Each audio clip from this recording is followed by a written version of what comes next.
Welcome to the Whiskey Explorer. Thanks so much for tuning in for another episode, guys. I'd also like to take this opportunity to thank all of you so much for your support and your comments and liking and following the channel and joining me on this whiskey journey. And if you haven't done so already, if you could please do us a quick favor, hit that subscribe button, hit the like button, leave us a comment down below, let us know what you think of this bourbon, and we'll get the conversation continued at the Whiskey Explorer. And tonight, guys, we've got a really interesting bourbon here for you. We have got the Bull Run Straight Bourbon Whiskey.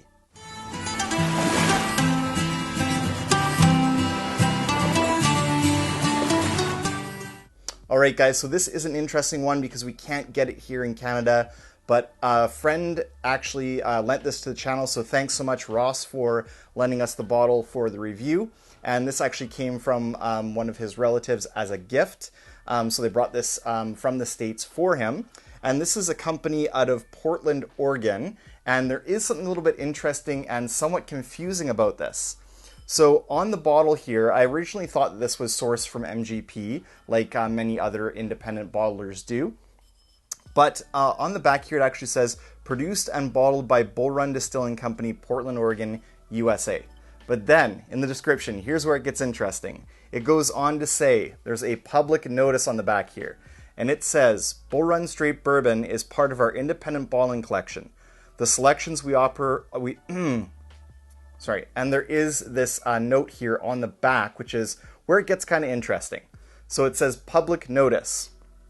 Bull Run Straight Bourbon is part of our independent bottling collection. The selections we offer represent a range of whiskeys that we enjoy, and we take this opportunity to share the variety and bounty with you. We think that you'll agree that the resulting whiskey is exceptional. BullRunDistillery.com. So interesting. So it's a little bit hard to tell, but it does sound like that from that they are sourcing this whiskey. But we'll go out and do the review here and let you guys know what I think nonetheless. So this is bottled at 45% ABV or 90 proof. So a little bit of a lower proof on this one. And this bottle was definitely procured before the whole move to the 700 milliliters. So we're getting the nice full 750 milliliters here. All right, let's take a quick look at the color in the glass before we jump into the review here, guys. So this is actually a pretty light, almost like a straw color of amber. It is quite light in the glass. And there is no age statement here. So this is an NAS or no age statement whiskey, so we don't actually know how old this one is. All right, so let's go in for a nose on this one here. Cheers.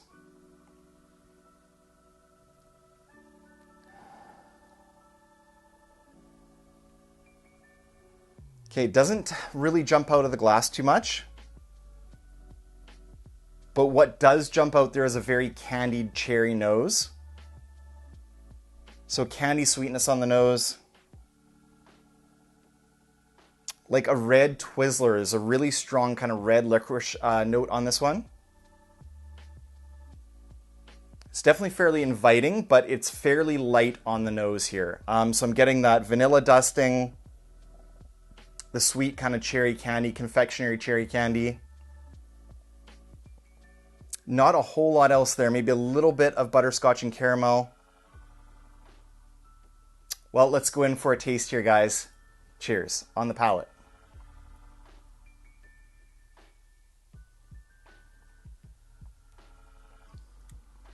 Okay, so lighter fruit on the palate, so not quite that deep dark cherry. That's not really there. It's more of like a strawberry sweetness. I'm guessing this is a little bit more youthful in the spirit. There is a little bit of vanilla as well that comes into play almost right away. So sweet, rather inviting, strawberry, confectionery sugar, very straightforward and simple on this one. But I will say this about this, this would be a highly crushable whiskey. I think between you and a friend or a couple of friends, you could easily polish off this bottle in a night. It's very easy drinking, very approachable. Got that kind of sweet strawberry note in there, a little bit of vanilla, some confectionery sugar. Not too long a finish here at all. Just kind of falls off a cliff there, jumps off right away. Let's go in for a second sip and see if I can find a bit more here, guys. On the second sip, cheers.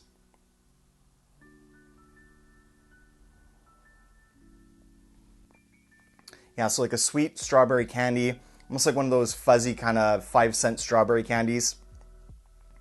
Then the vanilla, a little bit of confectionery sugar. The finish, again, it just dies off a cliff there. So very simple, kind of straightforward, easy sipping. I think this is maybe a good background bourbon or a bourbon to enjoy with friends or some beginners to bourbon. Kind of get their palate acclimated and get used to some bourbon flavors. Introduce them a little bit. The finish has a little bit of tannic oak there, but it's not lasting. It kind of disappears very quickly. So that's definitely an interesting one there, guys. So for me, that would be a try before you buy. But thanks so much for joining me on this journey and for watching another review. Until next time, may your sails be full and your drams be fuller. Cheers.